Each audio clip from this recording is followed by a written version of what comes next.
दिन है शुक्रवार, तारीख 29 मार्च 2024 और आप सुन रहे हैं वर्कर्स कनेक्ट रेडियो का हिंदी प्रसारण। आइए प्रमुख खबरों से करें शुरुआत। आईएलओ की रिपोर्ट से खुलासा, मुल्क में भयावह है बेरोजगारी की स्थिति। बेरोजगार लोगों में से 83% की उम्र 34 साल से कम। हड़ताल को मौलिक अधिकार न बताते हुए जारी किए गए नोटिस को लेकर जम्मू कश्मीर में बिजली विभाग व कर्मचारियों के बीच खींचतान शुरू। कर्मचारियों को वेतन और बकाया भुगतान में देरी मामले में दिल्ली नगर निगम को एक बार फिर दिल्ली हाईकोर्ट की फटकार, हो सकती है मामले की दैनिक सुनवाई। संयुक्त राज्य अमेरिका में अमेजन कर्मचारियों की एक और कानूनी जीत। विस्कॉन्सिन राज्य सुप्रीम कोर्ट ने ड्राइवरों को स्वतंत्र ठेकेदार मानने से किया इनकार, कहा कंपनी के कर्मचारियों के बराबर अधिकारों के हो गए हकदार। और दक्षिण कोरिया में ट्रांसपोर्ट कर्मचारियों की हड़ताल सफल, सरकार 4% से अधिक वेतन बढ़ोतरी पर हुई राजी। अब खबरें तफसील से। अंतर्राष्ट्रीय श्रम संगठन यानी आईएलओ द्वारा भारत बेरोजगारी रिपोर्ट 2024 शीर्षक से प्रकाशित एक हालिया रिपोर्ट से पता चला है कि साल 2022 में देश की कुल बेरोजगार आबादी में 83% से अधिक लोग 34 साल से कम उम्र के थे। रिपोर्ट से यह भी खुलासा हुआ है कि बेरोजगार लोगों की गिनती में शिक्षित युवाओं की हिस्सेदारी साल 2000 में 54% थी, जो साल 2022 में बढ़कर 66% हो गई है। इनमें से माध्यमिक शिक्षा तक पढ़े युवा बेरोजगारों की संख्या में भारी वृद्धि हुई है। साल 2000 में इनकी संख्या 35.2% थी, जो लगभग दोगुनी होकर 2022 में 65.7% हो गई है। मुख्य आर्थिक सलाहकार वी अनंत नागेश्वरन ने 26 मार्च 2024 को रिपोर्ट का विमोचन करते हुए एक कार्यक्रम में कहा कि यह मानकर चलना गलत होगा कि सरकार को हर सामाजिक और आर्थिक समस्या को हल करने के लिए हस्तक्षेप करना चाहिए।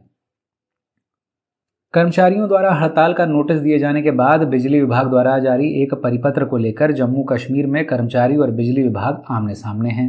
कुल तकनीकी और वाणिज्यिक घाटे का हवाला देते हुए बिजली विकास विभाग ने 32 कर्मचारियों को नौकरी से निकाल दिया है, जिसके खिलाफ Jammu Kashmir electrical graduate engineers association के बैनर तले कर्मचारियों ने 1 दिवसीय हड़ताल का नोटिस जारी किया था। विभाग ने 26 मार्च को जम्मू कश्मीर सरकारी कर्मचारी आचरण नियम यानी J&K government employees conduct rules के निर्देशों और सुप्रीम कोर्ट के फैसले का हवाला देते हुए एक परिपत्र जारी किया, जिसमें कहा गया है कि कर्मचारियों को हड़ताल पर जाने का कोई मौलिक, वैधानिक या नैतिक अधिकार नहीं है। इस सर्कुलर ने उन कर्मचारियों के गुस्से को और भड़का दिया है जो कल यानी 30 मार्च 2024 को 1 दिवसीय हड़ताल प्रदर्शन करने वाले हैं। दिल्ली हाई कोर्ट की कार्यवाहक मुख्य न्यायाधीश मनमोहन और न्यायमूर्ति मनमीत प्रीतम सिंह अरोड़ा की खंडपीठ ने 7वें वेतन आयोग के अनुसार कर्मचारियों के वेतन और बकाया के भुगतान में देरी के संबंध में निगम कर्मचारियों की याचिका पर सुनवाई करते हुए दिल्ली नगर निगम को कड़ी फटकार लगाई है। निगम ने कोर्ट को बताया कि 1,40,000 कर्मचारियों में से सिर्फ 48,000 को ही बकाया राशि का भुगतान किया गया है।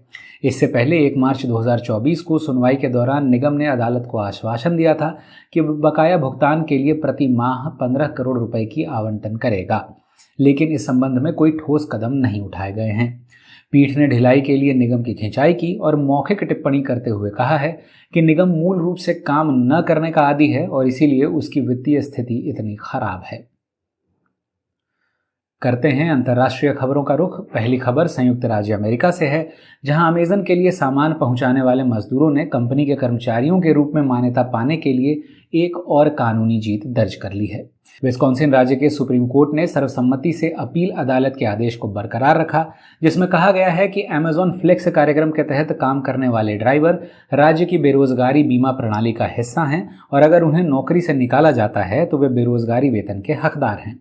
इस फैसले का मतलब है कि अमेजन की सहायक कंपनी अमेजन लॉजिस्टिक्स पर $2 मिलियन से अधिक का जुर्माना लगाया जा सकता है। यह मामला 2016 में तब सामने आया जब कंपनी ने एक अमेजन फ्लेक्स कर्मचारी को बेरोजगारी वेतन का भुगतान किए बिना अवैध रूप से काम से निकाल दिया। इसके बाद डिपार्टमेंट ऑफ वर्कफोर्स डेवलपमेंट ने 2016 और 2018 के बीच 1000 से अधिक अमेजन लॉजिस्टिक्स ड्राइवरों का ऑडिट किया और निष्कर्ष निकाला कि अधिकांश ड्राइवर कर्मचारी थे, न कि स्वतंत्र ठेकेदार, जैसा कि कंपनी दावा कर रही थी।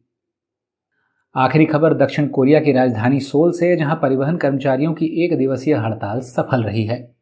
सोल बस लेबर यूनियन के बैनर तले 15,000 से अधिक ड्राइवर महंगाई के अनुसार वेतन वृद्धि की मांग को लेकर हड़ताल पर थे। प्रबंधन ने शुरू में 2.5% वेतन वृद्धि की पेशकश की थी, जबकि देश में महंगाई दर 3.6% के दर से बढ़ी है।